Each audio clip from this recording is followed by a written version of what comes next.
WhatsApp everyone, welcome back to the channel. अब बारी आ चुकी है फाइनली इंडियन इकोनॉमिक डे के लास्ट वीडियो की, जिसके अंदर हम मोस्ट इंपॉर्टेंट कुछ एमसीक्यूज कवर करेंगे। Reason assertion based, statement based questions, picture based questions मैंने आप लोगों को ऑलरेडी कराए हैं। आप लोगों ने देखे होंगे उनको और बहुत अच्छे से प्रिपेयर करे होंगे। सुबह 10 बजे से मेहनत कर रहे हो, बट थकना नहीं है, रुकना नहीं है। मैंने कम्युनिटी पोस्ट पे भी डाला था, it is just a matter of one more day. कल और एफर्ट लगाएंगे, मैक्रो डे सेलिब्रेट करेंगे और हमारा इंडियन साथ साथ मैक्रो के साथ साथ पूरा का पूरा इकोनॉमिक्स अच्छा हो जाएगा और हम फोड़ देंगे एग्जाम में, राइट? तो चलो यार शुरू करते हैं हम लोग अब कुछ इंपॉर्टेंट एमसीक्यूज और चीजों को आगे बढ़ाते हैं। Let's begin.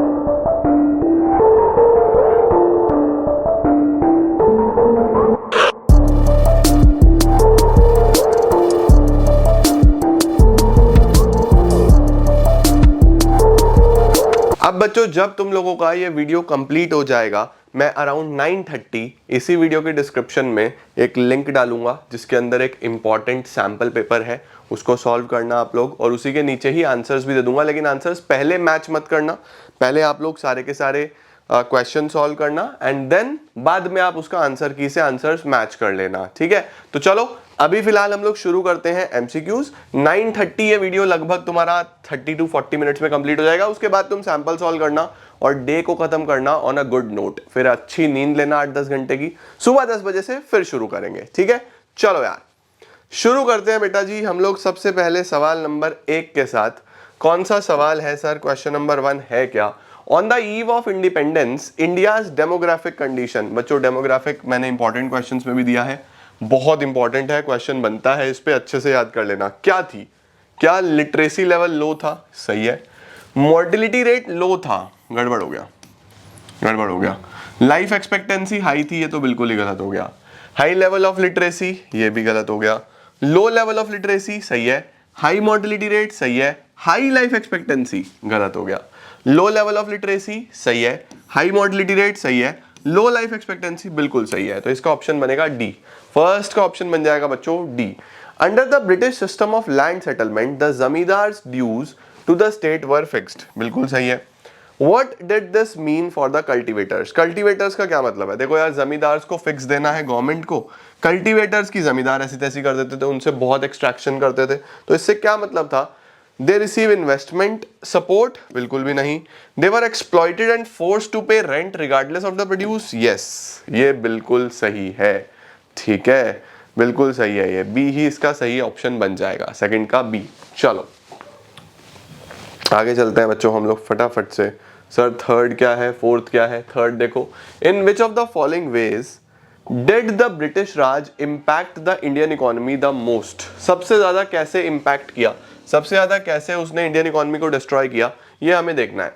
The British made India exporter of cotton, यानी कि raw material, from an exporter of cloth that led to a large scale unemployment. बिल्कुल सही है, बिल्कुल सही है ये।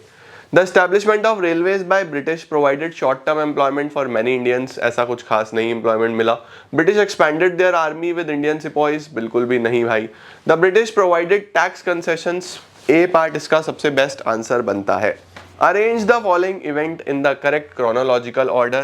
ये आपका होमवर्क है, मुझे कमेंट सेक्शन में चाहिए। बताओ जरा, इनके ईयर्स लिख दो आप सीधा बस, ठीक है? तुमने डेट सुबह पढ़ी है, फटाफट से कमेंट सेक्शन में इसके ईयर लिख दो और ये भी लिखना पहले कौन सा, उसके बाद कौन सा, उसके बाद कौन सा, उसके बाद कौन सा। ये तुम्हारा होमवर्क है, ये तुम खुद करोगे।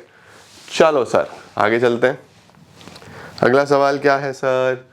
इन द स्वदेशी मूवमेंट, स्वदेशी मूवमेंट में पता क्या हुआ था? स्वदेशी मूवमेंट में बच्चों हमने ब्रिटिशर्स के जितने भी गुड्स थे उनको डिनाई कर दिया था कि हम इनको यूज नहीं करेंगे, हम बस अपने इंडियन मेड प्रोडक्ट्स ही यूज करेंगे, ठीक है? देखो क्या लिखा हुआ है, swadeshi movement against the British, Indian started ditching British goods for Indian products, which of the following would have been the likely impact? इससे क्या होगा? क्या हमारा इंपोर्ट ऑफ रॉ मटेरियल बढ़ेगा? नहीं यार, इंपोर्ट तो बढ़ना ही नहीं है, ठीक है? Fall in import from Britain? Yes, ये होगा, फॉल होगा। Rise in production of goods in India? Yes, ये भी होगा। Rise in export tariffs? नहीं भैया, टैक्सेस क्यों बढ़ेंगे? तो क्यू एंड आर इसका आंसर बन जाएगा, C part. From the following information identify the incorrect statement. Incorrect बताना है pre independence occupational structure, independence से पहले, और इनकरेक्ट गलत बताना है agriculture sector accounted for the largest share, ये तो सही है। Industry and service sector grew at a faster rate than the agriculture, ये गलत है, तो यही ऑप्शन बन जाएगा मेरे हिसाब से। Agriculture sector was marked with disguise, ये भी सही है। अनबैलेंस ग्रोथ बिल्कुल सही है, तो बी ही ऑप्शन इसमें बनता है। चलो सर आगे चलते हैं। During the colonial period the estimates of, इनमें से किसका एस्टिमेट नेशनल इनकम पे सबसे सिग्निफिकेंट था? डॉक्टर राव का। V Rao is the right answer. ध्यान रखना इन सब ने किया था, Dadabhai Naoroji, William Digby, V Rao, R C Desai, सबसे करेक्ट जो माना गया था वो डॉक्टर राव का माना गया था। Identify which of the following indicates the adverse impact of British rule in India. सबसे एडवर्स इंपैक्ट, कम्युनिकेशन नेटवर्क नहीं भैया। Change in composition of foreign trade, yes यही बनेगा। फॉरेन ट्रेड तो सारा बिगाड़ दिया था हमारा, पता है ना आपको किस तरीके से हमें एक्सपोर्टर बना दिया रॉ मटेरियल का, बल्कि हम हैंडमेड गुड्स एक्सपोर्ट किया करते थे बने बनाए, बट बहुत बदल दिया उन्होंने। चलो भाई आगे चलते हैं। क्वेश्चन नंबर 9 डेट्स वाला है, यहां पे चेक करके मुझे बताओ कि ये डेट सही है या कुछ गड़बड़ है। देखो कारवा committee 55, first 5 year plan 51, planning commission 1950, NITI Aayog 2015। ठीक है, बस अरेंज करना है, कर सकते हो आप आसानी से। Before the advent of green revolution, India was primarily dependent on dash the supply of food grains. India किस पे डिपेंडेंट था? अभी मैंने आपको पिक्चर बेस्ड क्वेश्चन में भी दिखाया था, यूएस से। यूएस में जब हमने मना किया ग्रीन रेवोल्यूशन के बाद कि भैया हमें आपके गुड्स की जरूरत नहीं है, तो इंडिया डिपेंडेंट था यूएस पे, the United states of America, वहां से आता था सारा का सारा व्हीट। अरेंज ये तो हो चुका है सर, ये भी हो गया है, रिपीट हो गया। ओके आओ जी। Identify which of the following is not an advantage of green revolution. कौन सा ग्रीन रेवोल्यूशन का एडवांटेज नहीं है? इंडिया बिकेम सेल्फ सफिशिएंट, ये तो है बहुत बड़ा advantage. India has built sufficient buffer stock, ये भी बहुत बड़ा एडवांटेज है। इंक्रीज मार्केटेड सरप्लस, ये भी एडवांटेज है। Increase in the price of food grain, ये गलत है, प्राइसेस बढ़े थोड़ी ना थे, डिक्रीज हुए थे, ये क्या बात है, ये तो गलत है। Who was the architect of Indian economic planning? Mahalanobis, PC Mahalanobis, ये इकोनॉमिक प्लानिंग का बहुत बड़ा नाम, बहुत बड़ा चेहरा रहे हैं, तो इन्हीं को हम आर्किटेक्ट ऑफ इकोनॉमिक प्लानिंग भी बोलते हैं। चलिए जी, question number 15-16, which of the following is not a valid statement in the context of IPR 1956? आओ सर चेक करें, आईपीआर 1956 के बारे में क्या बोल रहा है? The ownership and management of the core industries were given to the public sector, बिल्कुल सही बात है। Tax benefit were given to industries being established in backward region to promote regional equalities, ये भी सही है। A few industries were allowed to be owned by the private sector, ये भी सही है। Goods produced were by the small scale industries were de-reserved, नहीं भैया ये गलत है, तो यही बन जाएगा। गलत ही पूछा था उसने, कौन सा वैलिड नहीं है, तो यही बन जाएगा, क्योंकि स्मॉल स्केल डी रिजर्व नहीं, रिजर्व करे गए थे। Dash committee was set up for small scale industries, small scale industries के लिए कौन सी कमिटी? कारवा कमिटी, ये आ जाएगा हमारे पास 16th का ए पार्ट। डन है जी। नेक्स्ट क्या आता है हमारे पास 17 में? क्या है? India has become a preferred outsourcing destination, क्यों? इंडिया एक बहुत बड़ा आउटसोर्सिंग डेस्टिनेशन बन चुका है, किस लिए, काहे? Number 1 availability of unskilled labour, ये तो गलत है। Quality of IT services, yes. Availability of skilled labour, ये नंबर 3 आ जाएगा, 1 2 3, यहाँ पे भी सेकंड एंड थर्ड आ जाएगा बच्चों। देखो चलो बताओ भैया कौन सा ऑप्शन बनेगा? ओनली फर्स्ट गलत हो गया बिल्कुल, फर्स्ट एंड सेकंड गलत हो गया, ओनली फर्स्ट गलत, सी एंड फर्स्ट ये भी गलत हो गया। उसके बाद ये आ जाएगा हमारे पास सेकंड एंड थर्ड, क्या सेकंड एंड थर्ड है? ये बिल्कुल सही है, सेकंड और third, yes. Dash and dash currency notes of the old Mahatma Gandhi series were banned as a legal tender on 8 November. कौन से नोट्स बंद करे गए थे बच्चों? डिमोनेटाइजेशन का सवाल है। 500 और 1000 के नोट, 500 और 1000 के नोट यहाँ पे आ जाएगा। चलो भैया आगे चलते हैं। नेक्स्ट क्या है? Dash was Indian finance minister in 1991। Reforms के टाइम पे फाइनेंस मिनिस्टर कौन थे? मनमोहन सिंह जी थे, तो डॉक्टर मनमोहन सिंह आ जाएगा। Which of the following statement correctly represent action taken by the government toward liberalization? Liberalization में सरकार ने क्या क्या किया था? हाई टैरिफ लगाए गए, हाई टैक्सेस लगाए गए to discourage import and promoting the consumption of domestic goods and services। क्या हैवी टैक्सेस लगाए गए थे? Which of the following statement correctly represent? ये तो गड़बड़ हो गया यार। लिबरलाइजेशन में तो इजी करा गया था, तो ये तो गड़बड़ हो गया। डीवैल्यूएशन ऑफ रूपी हुआ था, हाँ जी ये तो हुआ था। Allowing for private bank to make decisions, हाँ जी टैक्स उसमें फाइनेंशियल सेक्टर रिफॉर्म्स में ये भी चेंजेस आए थे। Fixing prices of certain industrial goods in order to support increase consumption of the goods to boost the manufacturing industry, नहीं ये भी नहीं हुआ था। लिबरलाइजेशन में तो स्मूथ किया गया था, तो क्यू एंड आर सी इसका ऑप्शन बन जाएगा। सही हो गया सर। चलो आगे चलते हैं सर जल्दी से। नेक्स्ट क्वेश्चन क्या है, how can globalisation increase the standard of living of people in the country. Standard of living कैसे इंप्रूव करेगा, by offering more products to buy, ज्यादा प्रोडक्ट्स से स्टैंडर्ड ऑफ लिविंग इंप्रूव होगा। By increasing rural to urban migration, by improving working conditions for factory workers, by making cheaper products available due to increased competition। बताओ जी, ये तो बिल्कुल नहीं लगता, ये भी नहीं, ये भी नहीं। अब बताओ आपको ए ज्यादा बेटर लगता है या डी ज्यादा बेटर लगता है, सोचो। अब देखो बच्चों, जब भी स्टैंडर्ड ऑफ लिविंग की बात होगी ना, तो स्टैंडर्ड ऑफ लिविंग हमेशा जब चीपर प्रोडक्ट्स अवेलेबल होंगे हमारे पास, कंपटीशन बढ़ेगा तो उससे, तो कंपटीशन बढ़ेगा तो बढ़िया सामान मिलेगा और कम रेट पे मिलेगा, तो स्टैंडर्ड ऑफ लिविंग इंप्रूव होगा। ठीक है, चलो भाई नेक्स्ट क्या है, इन 1991 क्या इमीडिएट इंपैक्ट आया डीवैल्यूएशन का। डीवैल्यूएशन से हमारे पास फॉरेन एक्सचेंज रिजर्व्स आ गए, क्या हुआ, increase in the inflow of foreign exchange, बिल्कुल सही है, पहला ही सही है, बाकी तो सारे के सारे गड़बड़ ही हैं। सही हो गया बेटा जी, तो ये हो गया हमारे पास 22। चलो भाई फटाफट से आगे चलते हैं और आगे के क्वेश्चंस भी शुरू करते हैं। क्या लिखा है बेटा जी इसके अंदर, miss Ramanpreet has started a new business venture, she intend to spend a huge amount towards on the job training. ठीक है भैया, ट्रेनिंग करेंगे अपनी वर्कर्स को काम पे लगाने से पहले। It exhibits the right step in the direction of human capital formation, बोल रहा है कि ये सही स्टेप है, बिल्कुल सही है। Spot which of the following does not directly contribute to the process of human capital formation, कौन सा डायरेक्टली कंट्रीब्यूट नहीं करता। स्किल्स एंड एक्सपर्टीज बिल्कुल करता है, इंप्रूव्स एफिशिएंसी बिल्कुल करता है, जेंडर इक्विटी डायरेक्टली तो नहीं करता भैया, ये गलत है। इंक्रीजेस आउटपुट यस, तो इसका जो ऑप्शन बनेगा वो बनेगा सी। इसने यही पूछा था कि कौन सा नहीं करता, तो ऑप्शन बन जाएगा इसका सी बेटा जी। ओके चलो भाई अगला सवाल क्या है, who amongst the following has received the greater investment in human capital formation, सबसे ज्यादा ह्यूमन कैपिटल फॉर्मेशन की इन्वेस्टमेंट किसको मिली होगी भैया। Expenditure on health, expenditure on education, expenditure on information, on the job training, सबसे ज्यादा किसको मिली होगी। एक नर्स जो छुट्टी पे रहती है भाई, इसका तो क्या ही मिलना है। 12 साल का बच्चा बहुत छोटा है, 10th पास गर्ल ये भी छोटी ही है अभी।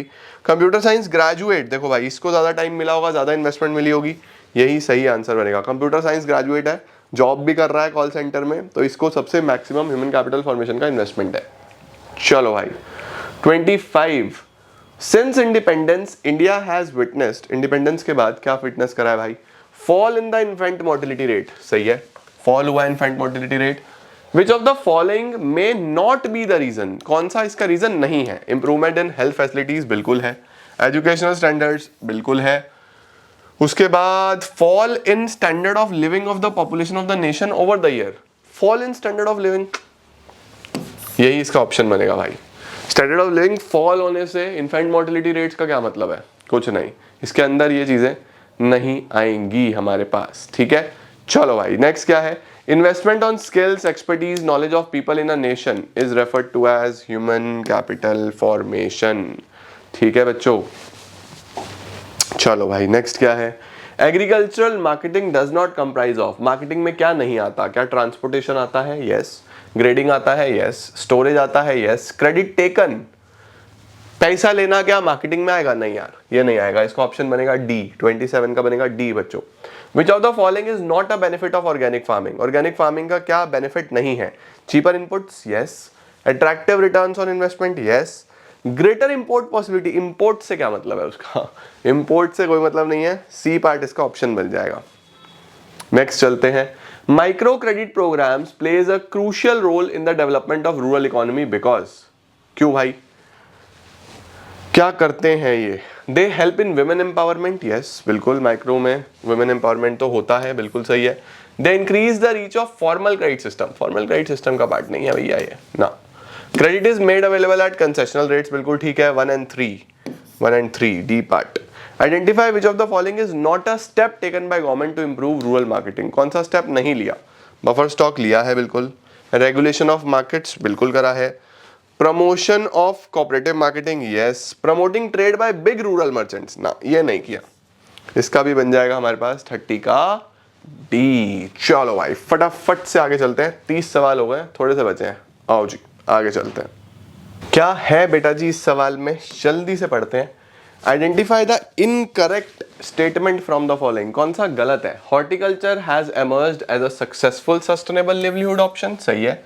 Horticulture is an important sector for potential diversification, बिल्कुल सही है। India is blessed with a supportive climatic and soil conditions for horticulture, ये भी सही है। Horticulture is the business relating to producing, storing and distribution of food grains, नहीं यार, wheat rice में हॉर्टिकल्चर थोड़ी ना है, तो ये तो गलत हो गया, D part. Cooperative marketing societies have faced a downfall which was not a reason, कौन सा रीजन नहीं है। लैक ऑफ कोऑर्डिनेशन, यस एक बहुत बड़ा रीजन है। इनएफिशिएंट फाइनेंशियल मैनेजमेंट, ये भी एक बहुत बड़ा रीजन है। इनएडिक्वेट coverage of all the members, इनएडिक्वेट coverage of all the members, yes ये भी है, सारे मेंबर्स पार्टिसिपेट नहीं करते।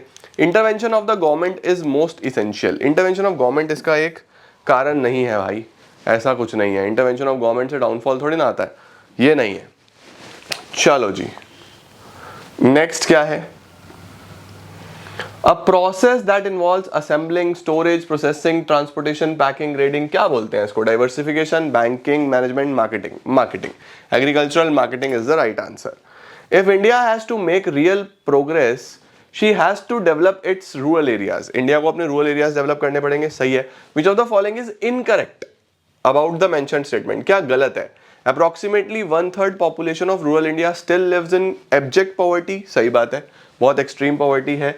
मोर than 50% of India's population depends on agriculture, ये भी सही है। Growth rate had been quite lower than the other sectors in agriculture, ये भी सही है।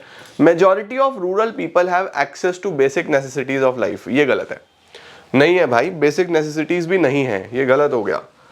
In which of the following type of unemployment is marginal productivity of the worker zero? Marginal productivity का मतलब है कि काम थोड़ा बहुत बढ़ाएगा, यानी नंबर ऑफ आवर्स बढ़ाए या थोड़ा काम करे तो उसकी प्रोडक्टिविटी बढ़ेगी, किसमें जीरो होगी। स्ट्रक्चरल में काम मिलेगा तो प्रोडक्टिविटी बढ़ जाएगी, इनवॉलेंट्री में भी काम मिलेगा बढ़ जाएगी, सीजनल में भी, डिस्गाइज्ड में होती है। देखो बच्चों डिस्गाइज्ड में जरूरत ही नहीं है भाई, आप काम भी कर रहे हो तब भी आपको कोई फायदा नहीं है, तो इसके अंदर आपकी मार्जिनल प्रोडक्टिविटी जीरो है, डिस्गाइज्ड में होती है, ठीक है।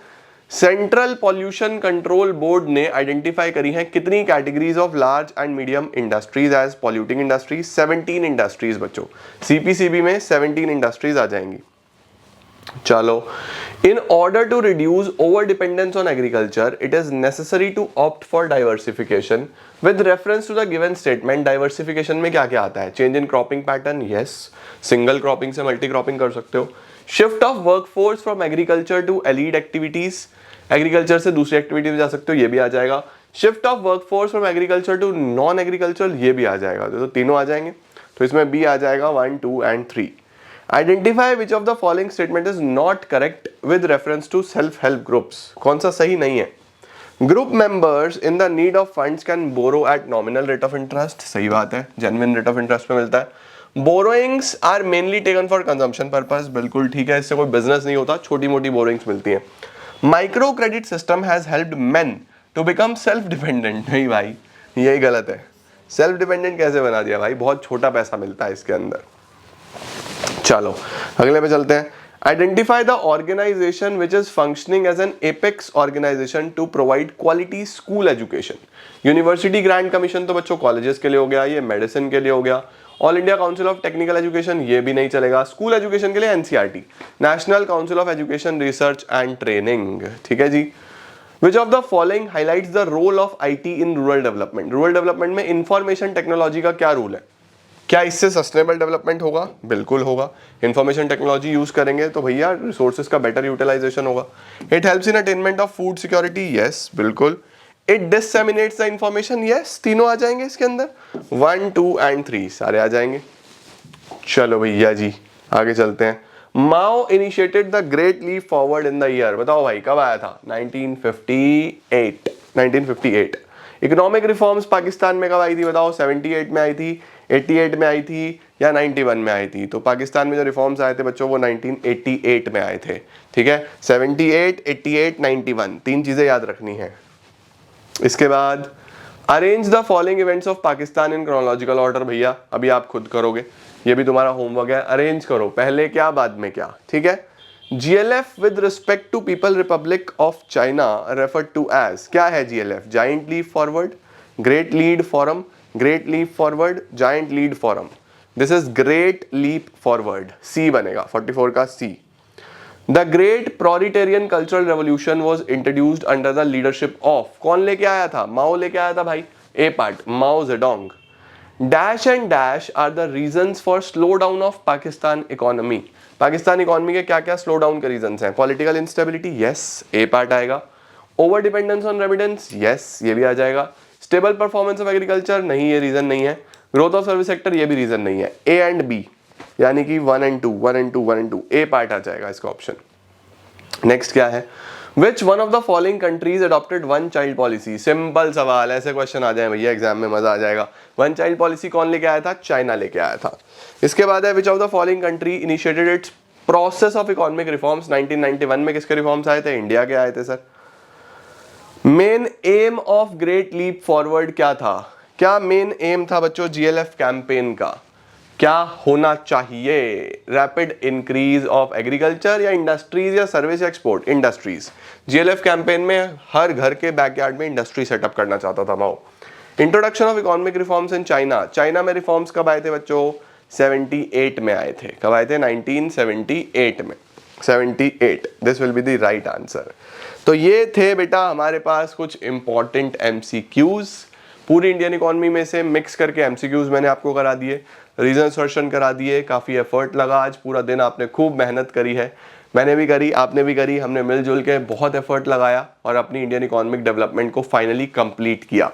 अभी एक ब्रेक ले लेना, डिनर कर लो, उसके बाद इसी वीडियो के डिस्क्रिप्शन में जाना, आपको एक सैम्पल पेपर मिलेगा, उस सैम्पल पेपर को सॉल्व करो। सॉल्व करने के बाद उसी के नीचे आंसर की मिलेगी, अपने आंसर्स मैच करो और देखो कि तुम लोग को कितना कॉन्फिडेंस आ रहा है। क्वेश्चंस जो सैम्पल पेपर में डाले हैं वो काफ़ी इंपॉर्टेंट है, आप लोग को बहुत ध्यान से करने हैं, गलती नहीं करनी है, देख के करना, आसानी से हो जाएंगे और कोई दिक्कत आपको नहीं आएगी। ठीक है, चलो यार मिलते हैं कल सुबह 10 बजे, तब तक सैम्पल पेपर निपटा लो।